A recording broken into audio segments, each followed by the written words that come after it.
आपने पलायन की बात की, लेकिन आप इसको रोकेंगे कैसे? आप इंडस्ट्री इस तरह से है नहीं बिहार में। बिल्कुल, आपको एकदम हाँ। स्पष्ट इसका हम लोगों ने पूरा ब्लूप्रिंट जारी किया है हुँ, कि साल भर के अंदर कैसे बिहार से डिस्ट्रेस माइग्रेशन को रोक दिया जाएगा। हुँ, उसके लिए पूरा ब्लूप्रिंट जारी किया गया है। आपको पहले ये समझना है कि पलायन के पहलू क्या है।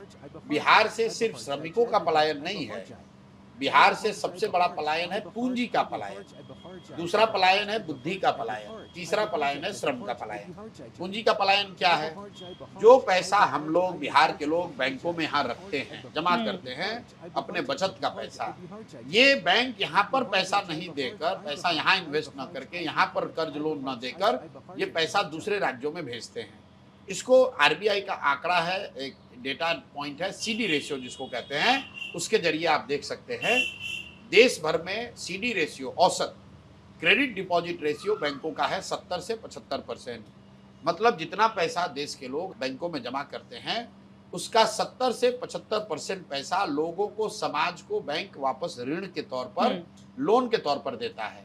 रोजी रोजगार के लिए, घर बनाने के लिए, गाड़ी खरीदने के लिए, कृषि के लिए, पढ़ाई के लिए।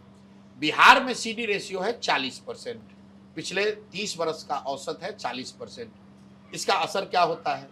पिछले वित्तीय वर्ष में एक साल पहले करीब 4.25 लाख करोड़, 4,21,000 करोड़ रुपया बिहार के बैंकों में लोगों ने जमा किया। हुँ, और चूंकि सीडी रेशियो 40% है तो बैंकों ने कुल 1,61,000 करोड़ रुपया बिहार में लोन के तौर पर दिया। बाकी पैसा कहाँ गया? बाकी पैसा चला गया आंध्र प्रदेश, तेलंगाना, गुजरात, महाराष्ट्र, तमिलनाडु, केरल। उन राज्यों में सीडी रेशियो कितना है? 90, 95, 100, 105। तो जनसुराज ये कह रहा है कि हम लोग को बड़ी इंडस्ट्री लगे न लगे वो बात की बात है, पहले जो बिहार का पैसा है, बिहार के लोगों का पैसा है, अगर उतना पैसा भी राष्ट्रीय औसत के बराबर भी बैंक अगर यहाँ ऋण देने लगे तो हर साल करीब करीब 2.25 से 2.5 लाख करोड़ रुपया एक्स्ट्रा बिहार में इन्वेस्ट होने लगेगा, स्वरोजगार के लिए, पढ़ाई के लिए, कृषि के लिए, उद्योग के लिए, कंस्ट्रक्शन के लिए। जब ये पैसा यहाँ पर इन्वेस्ट होगा तो उससे जो लोग यहाँ पढ़े लिखे लोग हैं, जो लोग यहाँ से बाहर पढ़ने चले गए, नौकरी, वहाँ बिजनेस व्यापार कर रहे हैं, देश भर में लोग कहते हैं कि बिहारी तो बड़े अच्छे अच्छे जगह पर है, लेकिन वो लोग चूंकि यहाँ पूंजी और व्यवस्था नहीं तो सब बाहर चले गए। तो जनसुराज ने ये व्यवस्था बनाई कि सबसे पहले हम पूंजी का पलायन रोकेंगे। हुँ, जैसे ही पूंजी का पलायन रुकेगा तो बुद्धि का पलायन रुकेगा, क्योंकि समझदार लोग, पढ़े लिखे लोग, बिजनेस व्यापार करने वाले लोग वापस आएंगे। और जिस दिन आपने पूंजी और बुद्धि का पलायन रोका, श्रम का पलायन अपने आप रुक जाएगा।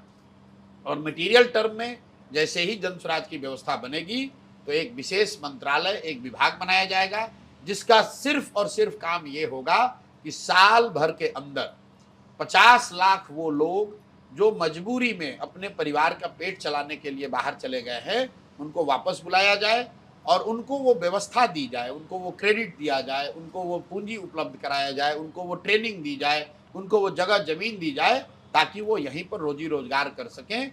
और हर हालत में साल भर में इस चीज को रोक दिया जाएगा।